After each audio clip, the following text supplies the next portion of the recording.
Salam sejahtera, salam kebaikan bagi kita semuanya, jemaat yang dikasihi oleh Tuhan. Mari kita persiapkan hati, kita bersatu dalam doa. Damai sejahtera Allah yang melampaui segala akal dan pikiran, itulah menuntun kehidupan kita dalam mendengarkan sabda Tuhan. Dan Roh Kudus yang membantu kita dalam memahami sabda Tuhan. Berfirmanlah Engkau ya Bapa, kami siap mendengarkannya.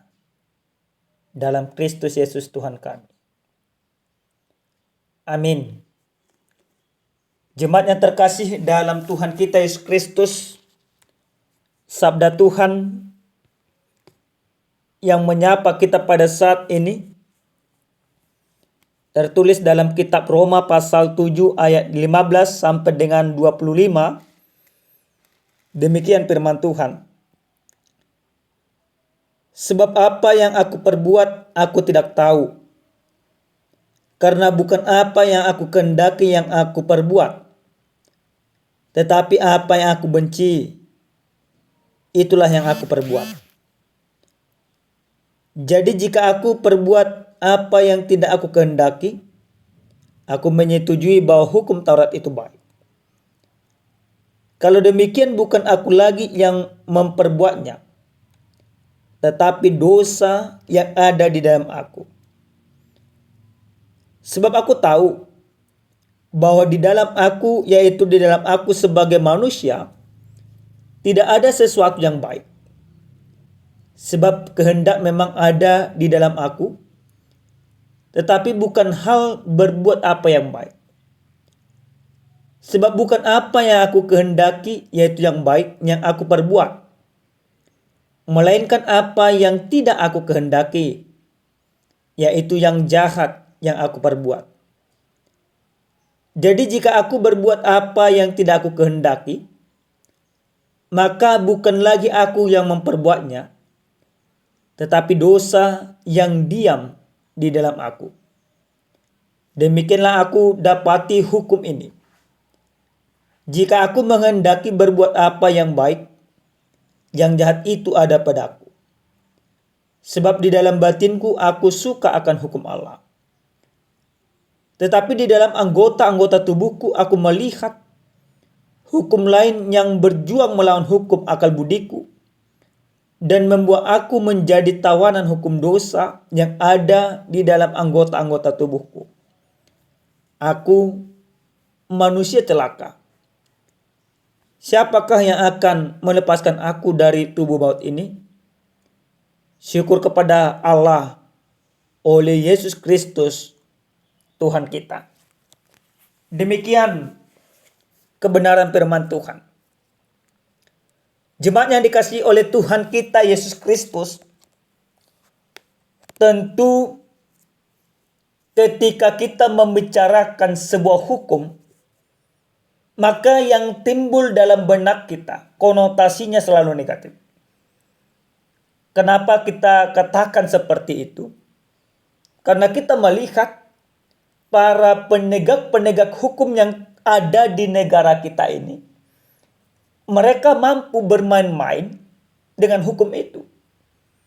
Hukum itu yang harusnya menertibkan, yang harusnya mensejahterakan, yang harusnya membuat keteraturan, tetapi justru hukum itu menjadi menakutkan. Tidak ada satu orang pun secara legowo menerima kejahatannya atau menerima hukuman ketika dia berbuat jahat. Pembelaan diri, pembenaran diri, itu yang selalu terjadi.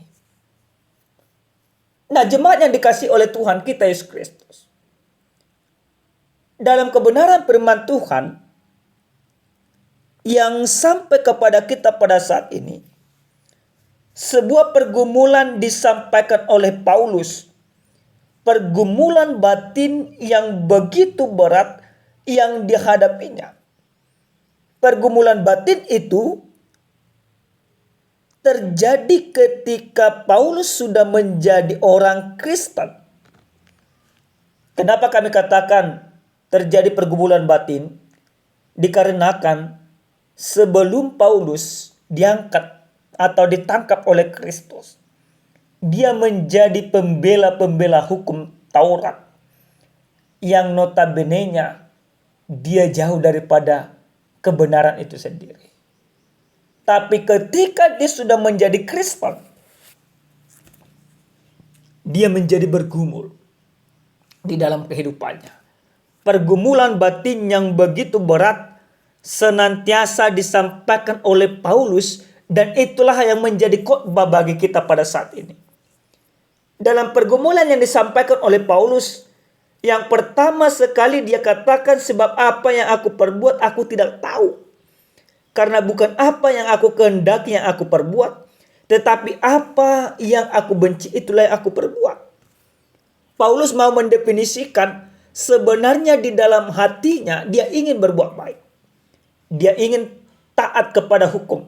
Dia ingin tunduk kepada kasih Kristus.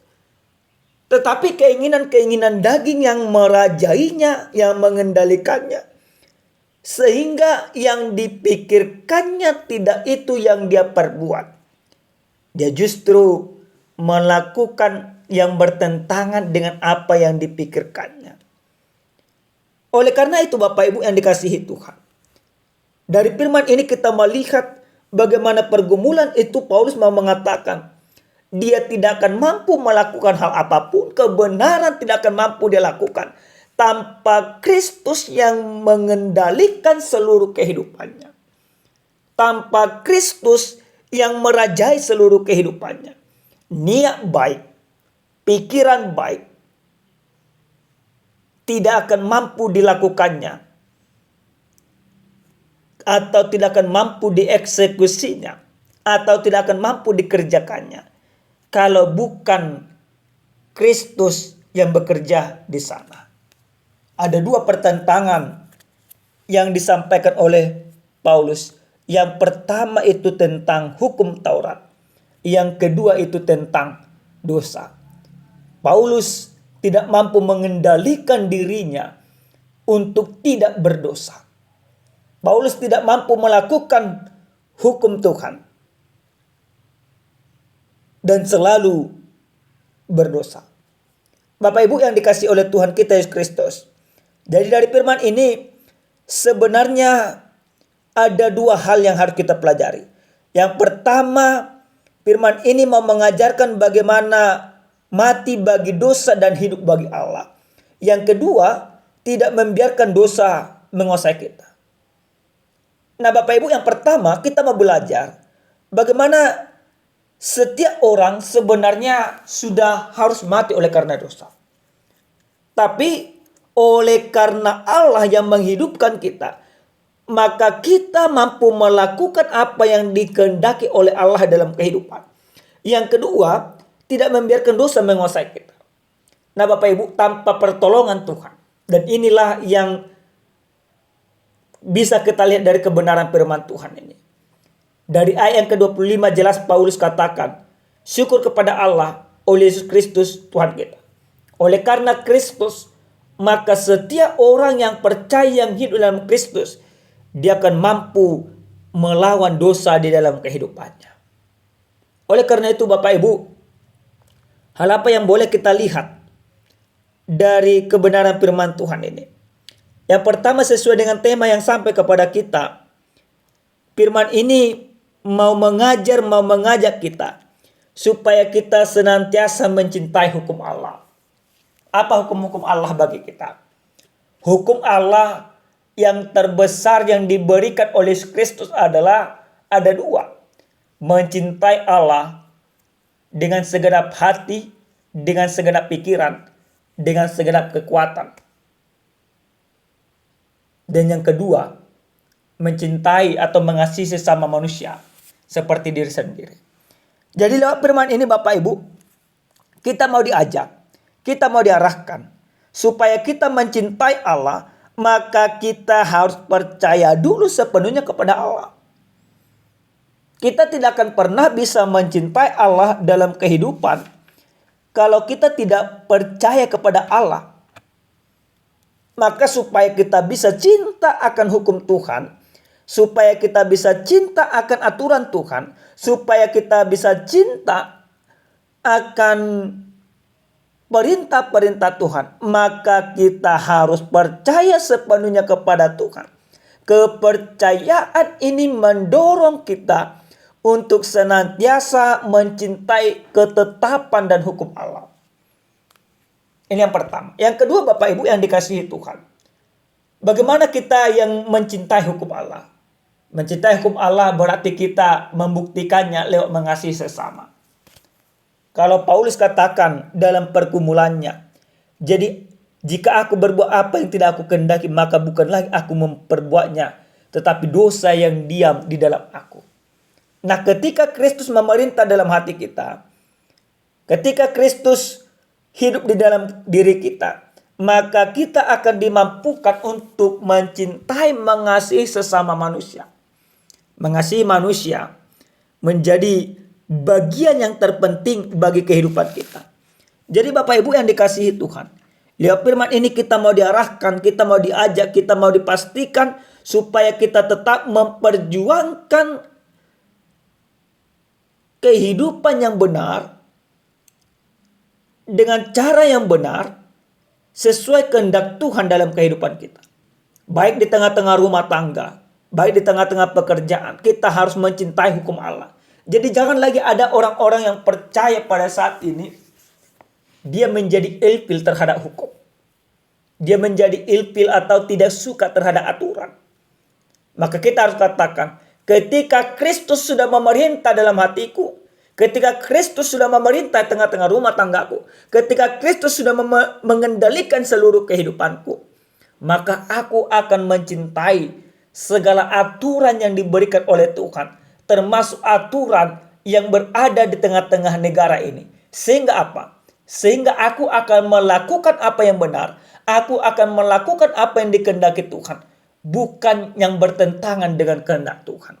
Tuhan yang akan mengajakku, Tuhan akan mengarahkanku, Tuhan akan membimbingku untuk tetap hidup di dalam setiap kehendak dan ketentuan serta aturan-aturan daripada Tuhan itu sendiri. Amin. Kita bersatu dalam doa. Terima kasih Tuhan, Engkau telah mengajarkan bagi kami untuk tetap berdiri dalam kebenaran-Mu. Ada banyak hal yang harus kami pergumulkan dalam kehidupan kami, tapi kami percaya ketika Tuhan beserta dengan kami, maka kami akan memenangkan pergumulan dan tetap berdiri dalam kebenaran Tuhan dan mencintai aturan dan ketentuan Tuhan dalam hidup kami. Terima kasih Bapa. Dalam nama Yesus kami berdoa dan bersyukur. Amin. Salam sejahtera Bapak Ibu, Tuhan memberkati kita.